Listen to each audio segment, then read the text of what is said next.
Hey guys, this is Pat Jenkins of On the Hill Media and voice of Fayetteville High Bulldogs Athletics. Make sure and subscribe to our YouTube channel, that's On the Hill Media.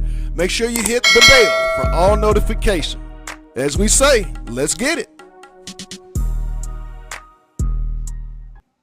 And welcome in here live at CMAC Southern Kitchen at 2190 MLK Boulevard in Fayetteville. It's the Casey Dick Show. Now, we will be doing this show going forward on Wednesdays from 1 to 1:45 p.m., but due to some family obligations yesterday, Coach had to postpone, but we're glad to have Coach Dick here live at CMAC Southern Kitchen for his first Coach's Show.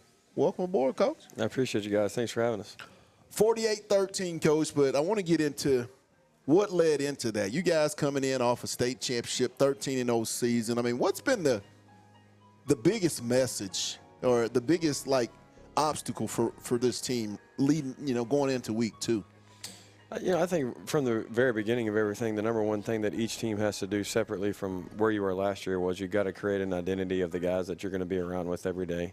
That first game was challenging for us because there were a lot of external factors that we couldn't control, and you're always worried about how kids are going to, take a 3.5-hour bus trip, to a place, how they're going to handle a lightning delay. The situation with Caleb, how that worked out. So I told our guys, number one, I was very proud of how they handled everything last week from an adversity standpoint. A lot of those things we couldn't control. Some of those things we were fortunate enough to be able to do during fall camp because of the heat. Some days we had to go inside. Then it cooled off and we would go back outside. So I think our guys, in a weird way, were ready to go from that standpoint just because they had done it and it's kind of normal to them.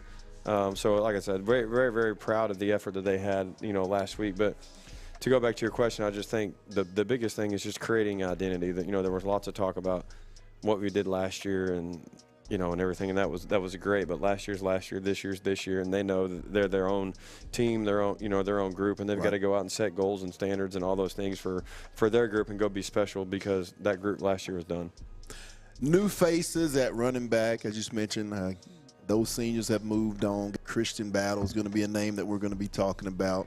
Caleb Johnson, who had an injury last week at Cabot, but will be back in a couple of weeks. But who are some of those other guys, the new guys that when you go to Harmon Field or when you're on the road watching the Bulldogs, people are going to know about that maybe they hadn't heard of going into 2024? Yeah, I think when you look at the running backs, obviously you're going to have Christian Battles and Caleb, who are two totally different kids, but are awesome. One's kind of more – talking to his mom, and it's like one's thunder, one's lightning. You got a bigger back, then you got a smaller, scat back kid, and that are both phenomenal at what they do. Got great vision, got great speed, do a lot of positive things for our program. And then I'm really kind of intrigued by our offensive line and how they played, and the group and experience, and made some changes up there with those guys. They're a fun group of kids to be around that have really. Have an identity and a culture of themselves that they've kind of come up with and bought into and really enjoy being around each other. And on the defensive side, I think, you talk about Brody Jones, who was our defensive player of the game, who was been in our program, just was hurt last year and unfortunately had to miss, the regular season due to had a broken bone in his leg. You look at Kendrick Williams and Dax and, the defensive line with DZ, who played last year but, may not necessarily have started. And you have Jackson Oliver and Jack Kessner. And a lot of those kids have grown up in our program and just been, foundational pieces for many, many years. And then, the guy in the middle that anchors kind of the whole thing and makes everybody get lined up, and sorts out the issues and the problems in red. And he's he's our guy that keeps everybody down to earth, if you will, and makes sure everybody's where they're ready to go.